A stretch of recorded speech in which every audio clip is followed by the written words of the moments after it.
And you are very welcome. This is The Beautiful Truth with Fintan Dunn on ReGeneromics.com. Thanks for joining me. We're going to have some fun here as we celebrate the achievements of Neil Armstrong. The unknown achievements more than the known. You see, embedded in Neil's life are the solutions to some of the deepest mysteries we're facing. Life, death, the nature of space itself. And who better to turn to than Neil Armstrong, our most celebrated spaceman. He left us clues to work it out. And this is those answers and those clues revealed to you. Now, back in 1969, quantum computers, time-defying quantum entanglement and quantum holographic surfaces, this was all science fiction, not science. But even then, Neil knew where he was going. Neil was on a quest, an appointment with destiny. He left us clues which, if uncovered, would show him to be the greatest polar explorer of all time. Polar, we'll cover that. In April of '85, an adventurer, Michael Chalmers Dunn, led a trip to the geographic North Pole that included Edmund Hillary. And he would be accompanied by none other than Neil Armstrong. That's Michael Chalmers Dunn in the centre with the flag. That's Hillary to his left. And to the right, that's Neil Armstrong. Neil Armstrong at the North Pole. I'm not saying that that's what makes Neil Armstrong the greatest polar explorer of all time. I mean, he's small potatoes compared to the guys around him. No. But in context, he's showing you how important pole is in working this stuff out. And he is, and will be, the solution. Almost 15 years previously, on the 21st of July 1969, Neil Armstrong had left his mark on the rear of our moon, and a North Polar expedition was the perfect venue to discuss all that. The world never realized Neil Armstrong was himself in that great tradition of polar explorers. And for the first time, we revealed that the moon was the perfect place to begin our off-planet ventures. Our world has more than two geometric poles, one north and south. It also has geometric quantum poles at right angles to our geographic rotation axis, precessionary right angle. The moon is one of those poles. So Neil Armstrong here on the left had already visited a south pole. You see, we'd circumnavigated and climbed up and sledded our way to every peak and pole. We'd run out of extremities to seek, and our spirit had turned to the skies next. But the quantum realm was still a relatively obscure and virgin landscape when Armstrong set out for the moon to fulfill JFK's great dream. It was to be his quantum dream as well, and our solution to our quantum mysteries and the nature of space itself. See, what none of us realized was that space, which we were now venturing into with Neil, was the quintessential quantum zone. You know, there are only two places that look like space looks like. That's space outside of the Earth and the inside of an atom. They have the same spatial characteristics. And we hadn't understood that that was the true underlying nature of space, that it was a quantum zone. That's an area which I've been exploring for 15 or almost 20 years. And like everybody else, we bumble on looking for solutions, but I did feel there was always something in the moon. I was onto that aspect of it. Why was that? Well, have you ever noticed that the moon and the sun, and you see them here, that, you know, okay, the moon is relatively close, 250,000 miles away. The sun is 93 million miles away, 4, 5, 6. We vary in distance from each of them, but they look the same size in the sky. Isn't that a bit of a coincidence? Really? Could it be that what we're seeing there is a manifestation of an underlying quantum reality, which is producing a sun and a moon that are the same size? Could be. In fact, that's what it is. Take a look at how close they actually match. And just imagine that if you were fond of putting a bet on, suppose I was to give you this bet. I'm going to program a computer to produce a sun and a moon in the sky for us, randomly. Just pick a size of sun, pick a size of moon, and I wonder what the odds would be on them being this close. I mean, they're relatively small in the sky, but to be this close, man, it always seemed to me that that was a bit suspicious. That, particularly when you think that there is night and day, opposites, dualities. There's good and evil, there's left and right, there's rich and poor, there's happy and sad, there's light and dark, there's sun and moon. Surely there's an equivalence. I don't know, that's one of the answers that science doesn't have. I mean, science doesn't even want to answer that, and I've been saying, 14 years ago, that's the biggest mistake science ever made, was failing to answer that question. Why? Here's another one. Take a look at that dividing line down the middle there before we leave this picture of God. You see, there's a dividing line there too in your brain. Go back to that and check this again.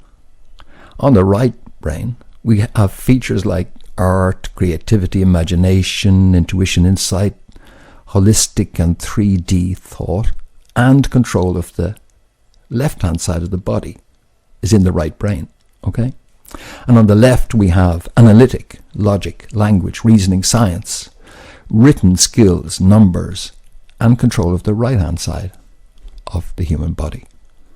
There's a division across a plane there, and it's like an X shape, where the left controls the right and then the right controls the left.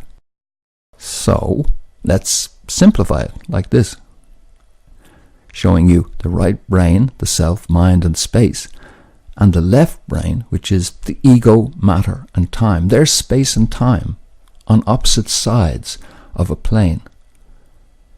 And as you see there as well, there is a crossover where the left brain runs the right-hand side of the body. Would you believe that not only does your left brain run your right hand and your right brain run your left hand, but even your ears are cross-wired to the other side of the brain?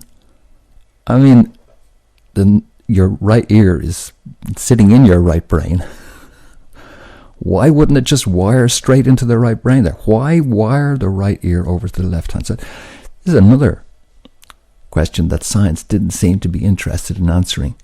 And that's, why have I got a mirror plane running down the center of my body? Why have the higher organized life forms on Earth got this mirror plane running right down the middle of the body, including between the eyes, as you see here, in the brain? And if there's left and right, why can't there be sun and moon? You know, it's perfectly valid. And let's just see what that would look like here. Oh yeah, we see that during the month as the moon moves around. Oh yeah, we see that when there's an eclipse. We see that, sort of crescent thing going on. I wonder if it got anything to do with quantum stuff. Because maybe these crescents that we see in the sky are actually bleed through of a quantum reality. That this rotation and stuff is simply mirrors of some kind, producing these recognizable movements, shapes, etc. Maybe that's what's going on. And, speaking of eyes, isn't it funny how sometimes these spheres in the sky can look like an eye? Like here. Let's have a look at an eye, nice and close. And there you see the cornea. There you see the smooth top of the eye there, seen side on. Now let's look at something else. It's called a sundog, before I show it to you, and it's like a sunset, but with special atmospherics, producing this incredible display. So that's a sun seen going down, and when the conditions are just right, you get this astonishing sundog. And I'll just go back to the cornea again. You see there's a light pole there right where the sun is. I'd like you to just look at the tip of that light pole there, and you see you're looking at the entry point into the eye. It lines up. Now I'd like you to raise your gaze up to that, well, stand on top of the eye there, as if it was a North Pole, and just focus your eye on that point there. Look how that shadowing matches. You see the shadowing there at that point where you see the rainbow effect matches the shape. See, there's a curious thing when you look at certain shapes side on, or things side on, a new appearance is found. Well, there's that black hole again in the center of the eye. I wonder what it would be like if you could shine a light in there. Well, you know, like your optician does. If you could shine a light in there and have a look around and see what's inside there. Let's take a look at somebody doing something like that with a sphere. It's been printed. This is Henry Segerman, and he's got a cell phone there, and he's just shining it into this thing. He printed off a plastic shape, a very special plastic shape, and what you'll see about it is, besides the fact that it does look a little bit like maybe a tulip that's starting to open, but besides that, what it also shows you is that there's a matrix there which is produced in a 3D fashion on the surface that the sphere is standing on, and how you make that matrix appear is just shine this light in like that. That is really cool. So a sphere, I suppose that's what happens on the back of your eye, isn't it? That, you know, if you see a grid outside, that by the time that's mapped into the back of your eye, it must look sort of these diamond crest shapes like that. Now we're looking at the relationship between a flat linear reality and a curved spherical reality, aren't we? So when light shines in to your eye, it has to be mapped from a spherical structure to a planar linear type structure, which is then like what you see. Otherwise, you'd hardly be able to draw a straight line, would you? Okay, I'm slightly kidding there, but you see the point I'm making? What is that? That shape thing. It's this. It's this. It's called a Raman sphere. Now, Raman was a mathematician, and he was a genius, and he was following up on work that Kepler has worked on, that, Kepler and Raman and Nash, this is very interesting stuff. This is about using a system of mathematical mapping in order to do this kind of stuff. And I'm not even going to get into it. The most complicated quantum stuff that comes up in this is 0, 1, and 2. If you can handle the numbers 0, 1, and 2, you can deal with everything that we need to know about the quantum level, because you know what mathematics is really shape. And you don't need to get any more complicated than understanding shape. But this thing is what produces the matrix, this structure. Because we have this binary aspect in life. We have this spherical, and we also have this cubic or square. And this is the structure which is capable of uniting those two. Let's take a look at how it works. Let's take a look at how it works. And here it is working. Oh, look at that. That is so cool. So you can take a curved thing and you can project it out.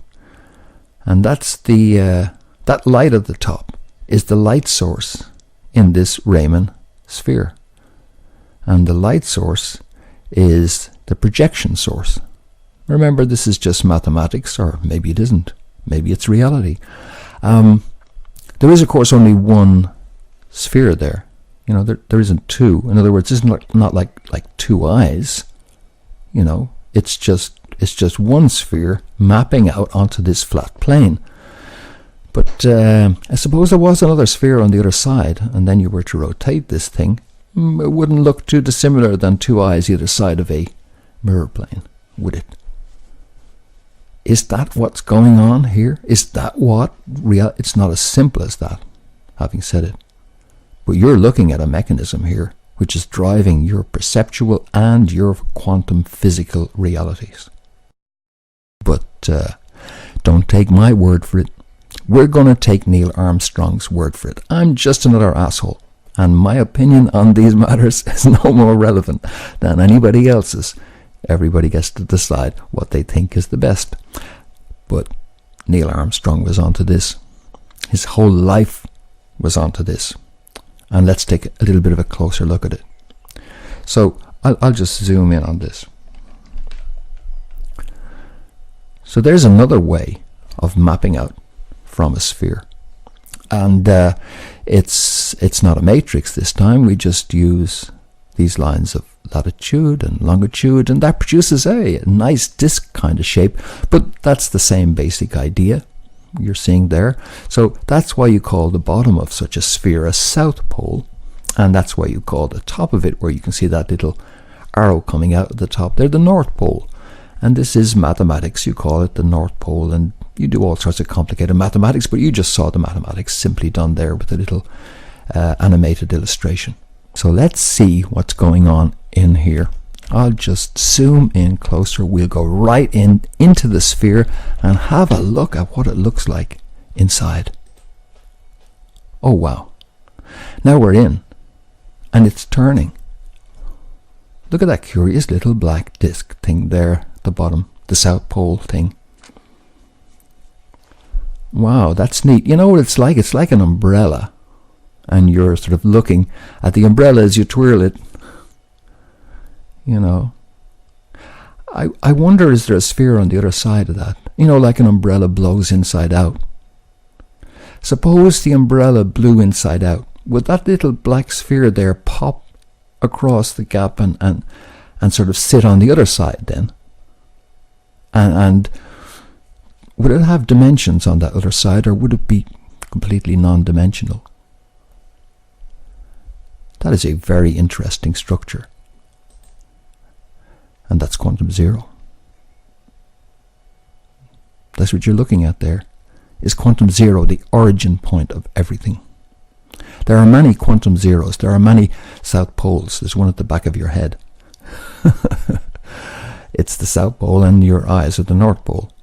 That's the consciousness axis. But this thing in here, that's quantum zero. It's the source of everything. It's the sphere before anything. It's nothingness, and it's made of nothing. It's quantum zero. And it's what happens when you get that complete eclipsing. Followed by what? Followed by the re-emergence. The re-emergence of light. You know, that looks like an engagement ring. It's sort of what you give a girl after you give her a kiss. What is a kiss? Well, a kiss is, well, it's when you kiss, but it's also when two pool balls strike each other. You get a kiss. It's also a Planck spherical unit, the minimum structure, which is a little sphere, which is 1.61 by 10 to the minus 33 cm. That was too many numbers for me. Let's move on. Let's move on to this illustration of what such a sphere might look like. If you just gently lit it, as Justin Lawless did here in this illustration some years ago, just gently light that sphere. This is done with computer graphics, and light it from a distance. You'll see that kind of an effect. And I don't know if you can see the cornea type stuff going on. What is that light thing? I mean, what is that light thing? and the thing that we see there, and this kiss thing, well, maybe that kiss is the point where the inside and the outside of the sphere are interacting with each other. Maybe that point is the point where the sperm entered the ovum. Maybe that point is the connection between the reality of a spherical, instantaneous structure and the illusion of a manifested, three-dimensional world in which you and I live. Our left brain thinks it's reality, but it causes us to act in the illusion. Nothing wrong with that. I mean, illusion is life as well. But if this is a mirror plane, maybe there's another mirror plane that will be really important. Maybe you're looking at that mirror plane there now in our opening graphic sequence for this. You saw this, it's from the Lunar Reconnaissance Observatory, and thanks guys for doing this stuff, because you're letting us see, well, what Neil Armstrong saw, what others saw, is what it all looks like from round the back of the mirror, where all the writing is backwards, of course it is, but round the back of the mirror here, where all regeneration emerges out of. There's our regular moon that we all knew, and maybe this then explains why Neil Armstrong went round the back of the mirror, where the silver coating is, where the surface is deeper, a lot deeper. That's why it doesn't have all that lava that you see around the front. See, because the back of the moon is more solid than the front, as if it was a mirror. So that's the mirror plane there, and you can also see the mirror plane in there. I'll just bring it up just as we come to the point where it passes right the center. There we go. And you're swinging back and forth, or maybe you're not swinging back and forth here. Maybe the moon's stationary and you're simply swinging around behind it in this great arc till you get to there. The moon's stationary and you swing underneath it, and you swing back around to the front of it. Because, you see, the moon never moves in the sky for us like this. If only it did. Maybe it can't. Why is it like phase locked with us, with only one face? In fact, if we're looking for a quantum holographic structure in the universe, if we're looking for something which has one less dimension than everything else, and out of which everything is being generated, then the moon looks as flat as anything, doesn't it? It's the only flat thing that we can look up in the sky and see. Everything else spins. Why doesn't the moon spin in relation to us? It can't. The moon is the origin point of everything. Are we all, I mean the entire universe, spinning around the moon, or is the moon spinning inside the universe? Does it really matter which is true? Perhaps both are true. And here we are in the middle of all this. As we play time games, or games with time. See, that's a pendulum, and that's like that swinging moon you were looking at. And that's like the left and right brain. And here comes the spherical reality across the mirror plane and into the real, bringing all its wave structure with it. That's the pendulum swinging across from right to left and back. And when it goes back, everything looks rock-like and flat and straight. But when it comes again, we see the curvature of everything. And there's two instantaneities in any pendulum. There is that instant of quantum, which is truly instant, and then there's this derived light speed instant, which is the one that we normally operate with. So as the pendulum swings, it swings into our time and pure absolute spherical time. And when it departs to the realm of spherical time, we find ourselves living in illusion. And then we come back into reality, back across the mirror plane, back into the zone of our friendly and well-known illusion. And here we are, suspended between the infinite and the well-timed. And this Earth between sun and moon, this Earth, the mirror plane itself. So that's our experience, isn't it? But don't take my word for it. You know, Neil left us a clue. I said that, didn't I? I'm going to show it to you right now. But to get there, we're going to have to take a look at something that Neil inspired. That Neil's achievement spurred on an entire space industry to set out to conquer this new domain in every way they could and to explore its distant limits. And in that, we find the confirmation we're looking for. We find Neil's signature seal of approval. It was on the 20th of August and the 5th of September that Voyager 2 and 1 took off from the Kennedy Space Center, and that was just 7 years after Armstrong's first step on the moon. An incredible adventure for the Voyager craft, and Voyager 1 is indeed right now the most distant man-made object from us. See, the sun is putting out a plasma streaming from the surface of the sun, and that plasma is hot, magnetically charged sundust. And because the sun is moving through space itself, that dust streams backwards, like you see with a comet. That heliosphere as the sun moves through interstellar space, which is full of a lot of stuff that would be dangerous to human beings, actually, cosmic rays and highly energetic particles which get deflected by the magnetic field around our sun and its heliosphere or sun sphere. So Voyager 1 and 2 were headed towards the bow or front of that heliosphere to see what lay there. That was the mission. One of the Voyagers headed to the south of the planetary plane, the other to the north, if there is a north and south in space. But you see it there, they headed in opposite directions, and Voyager 2 was going to take longer than Voyager 1 to reach the outer limit of our sun's influence, of that solar mist. It was going to take decades. Then, in late summer of 2012, the scientists who were monitoring Voyager 1 picked up signs that the craft had indeed broken through. There was a steady noise of charged particles streaming from the sun far behind, but suddenly, on that day, it vanished.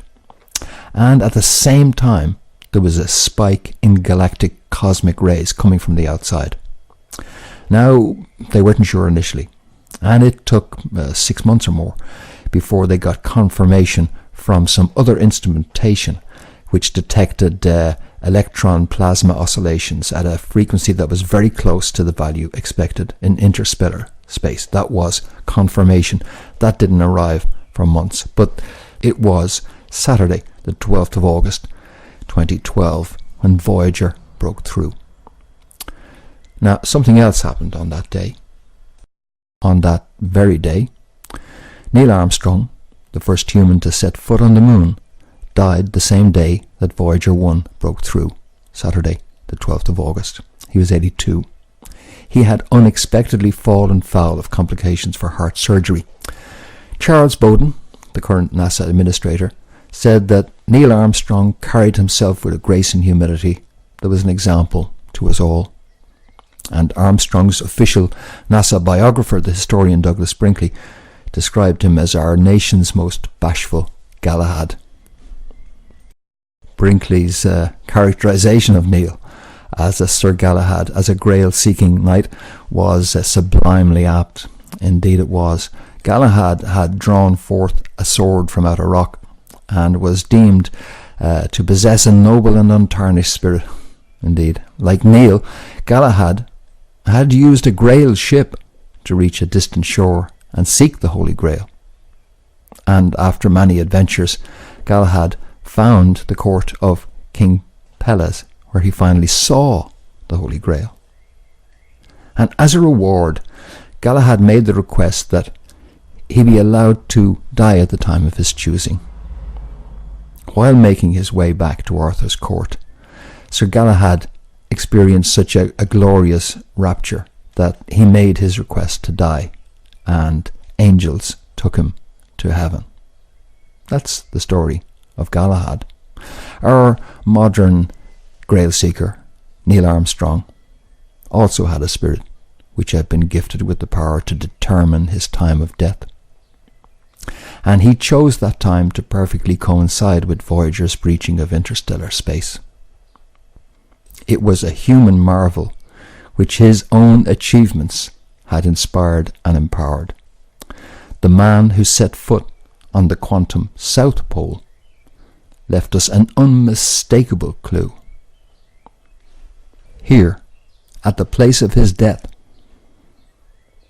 at that bow of the sun's voyage through space, you will find Neil Armstrong's Grail flag, now planted on the sun's boundary at our quantum North Pole. He solved it for us. And you'll find that that's entirely consistent with our understanding of the quantum realm. Let's do a simple rotation. Another one of those 90-degree turns, folks. And take a look at that North Pole from a slightly different angle. There we go. That's better. Now you can see it. And now you see the reason why it was so important and relevant that Neil made that visit with Hillary and Mike Dunn.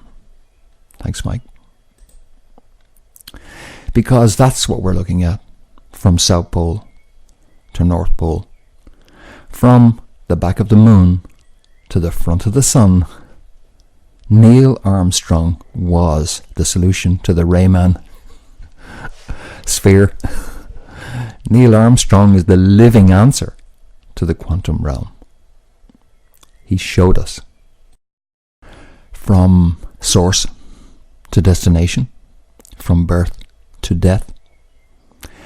Of course, the moon. Where else for the source? And that's why the life within a woman is timed by the moon, because that's a quantum point as well. Woman is quantum zero brought down to earth, gifting life. Let's do a couple of 90-degree rotations on this as well. One to the right and 90 degrees back, and we see where that puts you. It puts you here, gazing towards the moon. And if you do that with the sun in the background and the earth between, then you're taking Neil Armstrong's perspective on the universe, the one he's demonstrated to us. And speaking of perspective, it used to be said that the earth was flat and you could go to the edge of it and fall off. Well, I suppose if you can fall off infinity, that's true. But think of this as well. We're looking there at a Rayman sphere. And it doesn't really matter if you fall off the edge of that plane, if in fact you were being projected out from this sphere anyway. And your existence in the plane was always derivative and did not end and does not end when you fall off the edge of it, as Neil did when he reached the edge of the sun's limit, the outer extremity, the North Pole. The quantum reality bleeds through. Notice that our Earth South Pole is also rigid, and our North Pole is open. Of course it's open, because we move from the origin, the south, to the north. We move from the center to the extremity, just like Neil. And I suppose if you want to escape the matrix, there's the matrix, and there's you, and you are not the matrix.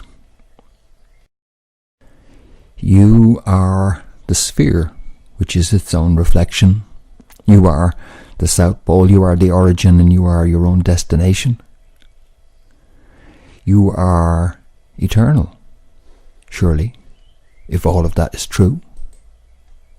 Alright, I will be back soon with more. If you'd like to get notified of upcoming episodes, then just subscribe to the channel. But in the meantime, this has been Fintan Dunn. See you soon.